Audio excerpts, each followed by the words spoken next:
Nas aulas anteriores, nós falamos sobre os polímeros de adição, onde os monômeros insaturados se uniam através da quebra da ligação π. Nessa aula, a gente fala sobre os polímeros de condensação. A primeira coisa é entender esse termo polímero de condensação. Ele vem através do tipo de reação química que todos os polímeros irão formar, que é a reação de condensação. Nesse caso, nós podemos falar que duas ou mais moléculas orgânicas elas se unem para formar uma molécula orgânica maior com a saída de um subproduto menor.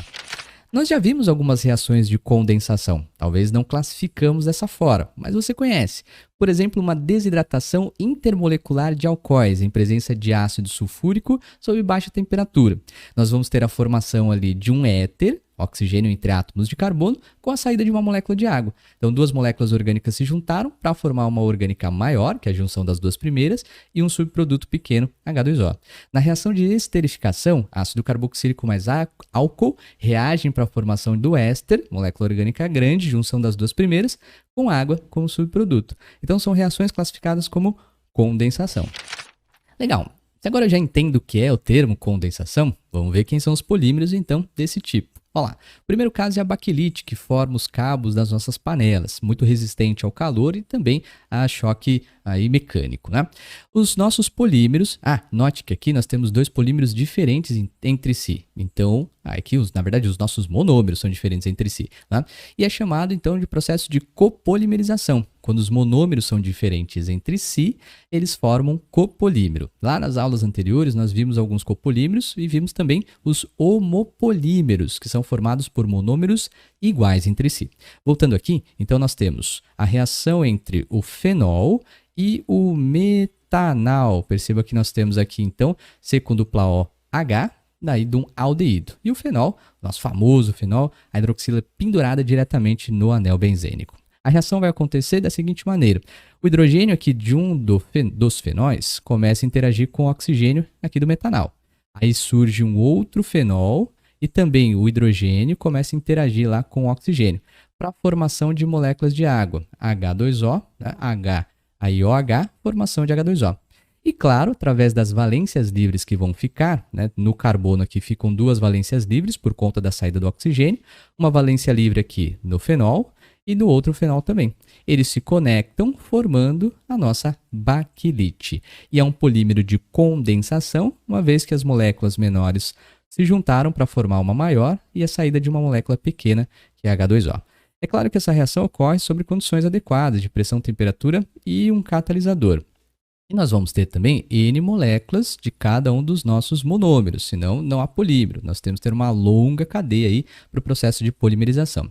E geralmente, aí o balanceamento se faz para 2 mols ou 2 N mols aí do nosso subproduto pequeno, no caso, a água, beleza?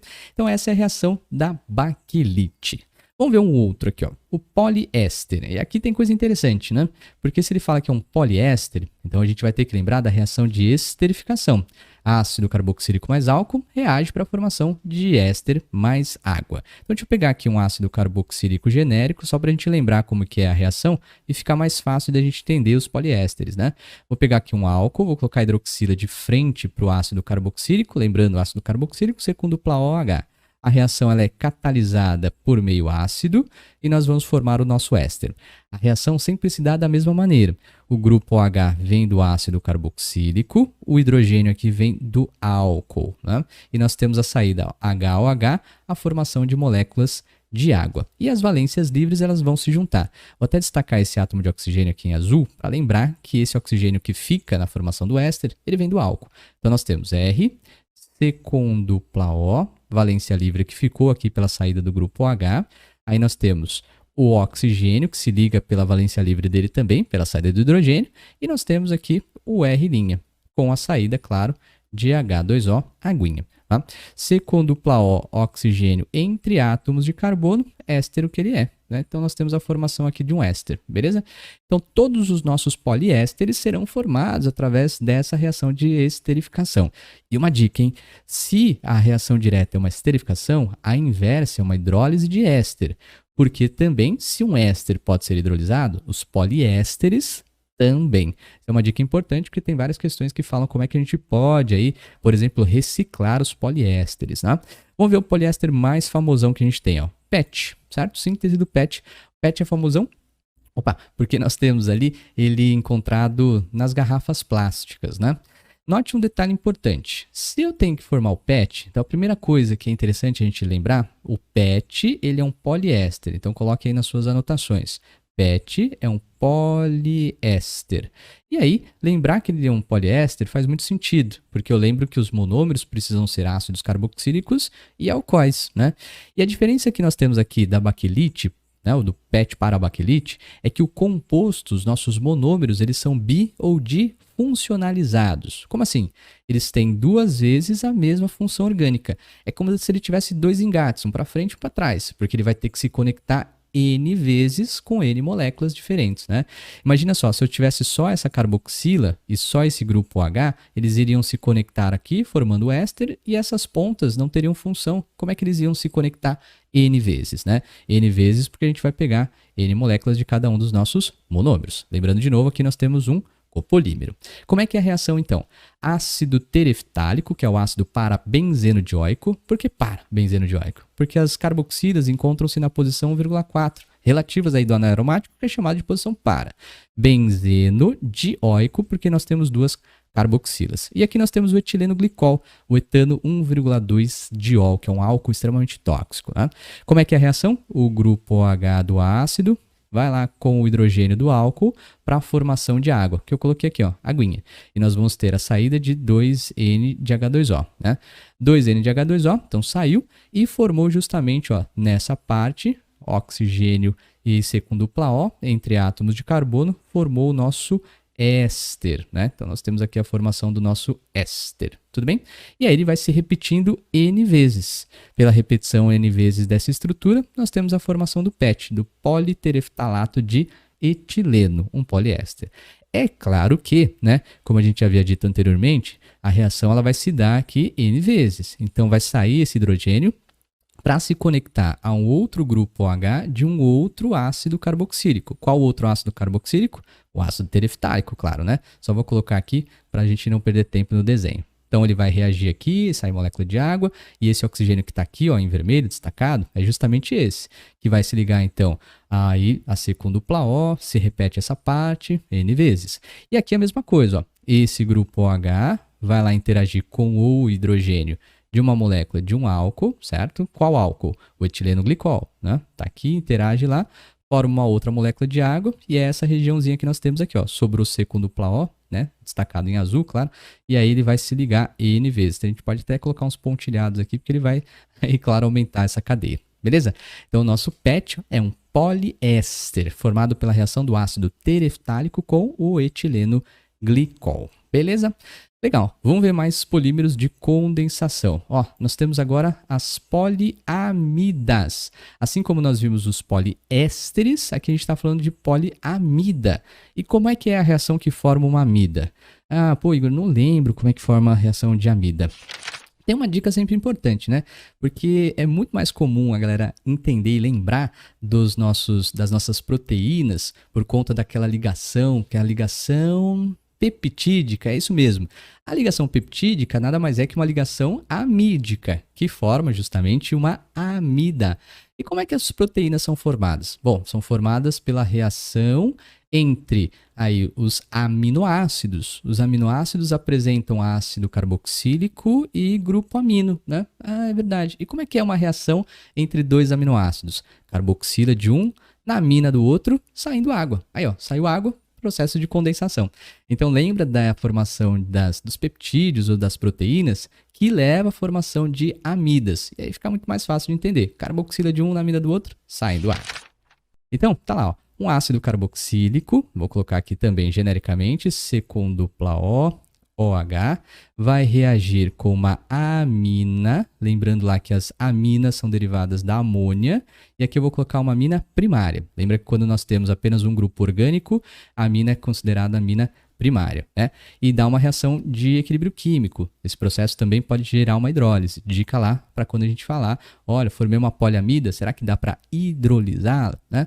Como é que é a reação? De maneira muito semelhante com a esterificação, ó, o grupo OH que vem lá do ácido, Pega aqui o hidrogênio da amina para a formação do nosso produto. Então, OR, C com dupla O, certo? Vai se conectar lá o nitrogênio, hidrogênio que estava aqui, e nós temos R' com a saída de HOH, H2O, beleza? E cuidado, nitrogênio ligado diretamente numa carbonila é uma amida. Legal. Sabendo então como é que se forma uma amida, através da reação do ácido carboxílico e uma amina, a gente consegue entender muito melhor as poliaminas, amidas. Então vamos. Ó, a poliamida, eita, tá difícil. A poliamida mais famosa é o nylon 66, certo? Utilizado aí para a fabricação de fibras têxteis. Nós temos aqui uma diamina, como havia dito, grande parte aí dos nossos polímeros de condensação, com exceção da baquelite, tem aí 2 vezes a mesma função orgânica na estrutura do monômero. Ele é difuncionalizado, não é? Legal. Então, uma diamina, que aqui está, com diácido carboxílico. Deixa eu jogar aqui mais para o lado, agora sim. E aí, como é que vai se dar a reação? Mesma coisa de sempre. Nós temos aqui a interação do grupo OH, juntamente com o hidrogênio lá da amina, para a formação de H2O. Claro que nós vamos utilizar N moléculas da diamina com N moléculas do nosso diácido carboxílico. Sob condições adequadas de pressão, temperatura e catalisador, nós temos a saída de moléculas de água no processo aí de condensação. Olha lá, o nitrogênio então se ligou diretamente no carbono da carbonila, formando essa ligação, ó, que a gente pode até chamar de ligação peptídica, né? Entre aspas. Mas é uma ligação, na verdade, amídica. Ligação peptídica só quando se formam os peptídeos lá dos aminoácidos, beleza? Então tá aqui, ligação amídica, nós temos a formação então aqui de uma amida que vai se repetir N vezes, né? Então, de novo, aqui nesta ponta do ácido carboxílico, ele vai interagir com outro hidrogênio de uma outra amina, certo? Qual amina? Essa diamina que aqui está. Tá? E aí forma C com dupla O e a valência que vai se ligar lá no nitrogênio, tudo bem? E aqui a mesma coisa, esse átomo de hidrogênio vai se ligar a outro grupo H do outro diácido carboxílico para a formação então aqui, ou da continuidade do nosso composto, beleza? Então esse é o nosso nylon 66. Né? Ô Igor, por que ele é chamado de nylon 66? Esse é um termo, às vezes, é uma coisa que é perguntado. Quando a gente olhar a estrutura dos nossos monômeros, perceba que ambos têm um total de 6 átomos de carbono. Então nós temos a repetição do grupo aqui etileno, CH2, né? No total, aliás, desculpa, o grupo metileno, CH2, ele se repete 6 vezes, né? Tá aqui. E quando nós temos no diácido carboxílico, ele vai se repetir também 6 vezes. Ó, você tem 6 átomos de carbono, 4 aqui, com mais 2, então 6 átomos de carbono. Ele é chamado de nylon 66, porque nós temos aí nos nossos monômeros, cada um deles, 6 átomos de carbono. Ô Igor, existem outros tipos de nylon, outras poliamidas? Sim, a gente pode ter com 4 e 5 átomos de carbono, ele pode ir variando aqui a quantidade de átomos de carbono na estrutura. Aí eu tenho nylons 4, 5, seja lá o que for, tá? Mas o importante é lembrar aí de novo, coloque lá nas suas anotações o nylon, seja lá qual for o nylon, ou nylon, né? Nós temos aí uma certo? Poliamida. E desconsidere essa cantadinha. Legal, então vamos mais, ó. O nosso Kevlar, o último aí dos nossos polímeros de condensação, né? Aqui eles chamam de poliamida aromática de uma outra maneira. Eles podem chamar isso daqui de uma aramida. Por que uma aramida? Porque uma amida aromática, como os químicos são sensacionais, fala a verdade. Poliamida aromática, aramida. Aramida aromática com amida. Vai saber, não é mesmo? Então nós temos aqui os nossos monômeros, né, difuncionalizados, e a reação se processa da mesma maneira. Olha lá, ó. Nós temos aqui o hidrogênio. Perceba que aqui nós temos, né, uma diamina e aqui um composto derivado lá do nosso ácido carboxílico. Então nós temos um aleto de acila. Então um dialeto de acila. Tá? Ele vai interagir aqui o hidrogênio, pensa como se fosse o grupo OH. Olha lá, ele vai juntar aqui o grupo Cl, na verdade o átomo de Cl, como se fosse o grupo OH, juntamente com o hidrogênio, né, lá da nossa amina. N molécula de cada um dos nossos monômeros, e nós vamos ter a saída aqui de 2N, né, de HCl. Por que isso? Porque ele vai interagir aqui também, né, com outro átomo de hidrogênio da nossa diamina. Tá aqui, né? Colocar uma diamina, certo? E aqui também ele vai interagir lá com outro átomo de cloro do dialeto de acila, tá certo? E aí ele formou aqui a nossa amida, beleza? Ó, C com dupla O ligado diretamente no nitrogênio, ou melhor dizendo, nitrogênio ligado diretamente aí na carbonila, é uma amida. E nós vamos ter, então, a formação dessa diamida, ou uma diamida, né? Na verdade, uma poliamida, que é conhecida como aramida, porque ela é aromática. O Kevlar ele é muito utilizado por conta da sua resistência naqueles coletes à prova de bala, né, que os policiais utilizam, beleza? Muito bem, esses foram os nossos polímeros de condensação. A reação de condensação junta dois ou mais compostos orgânicos para a formação aí de um produto orgânico grandão e uma substância pequenininha, né? E aí nós vimos a baquelite, o nosso poliéster, e aí considerando, claro, o PET, vimos na nossa poliamida, que é o nylon, e o Kevlar, aí também é uma poliamida, especificamente dita que é uma aí aramida por conta de nós termos então um composto lá que é aromático. Belezinha? É isso aí. Te vejo numa próxima. Até mais.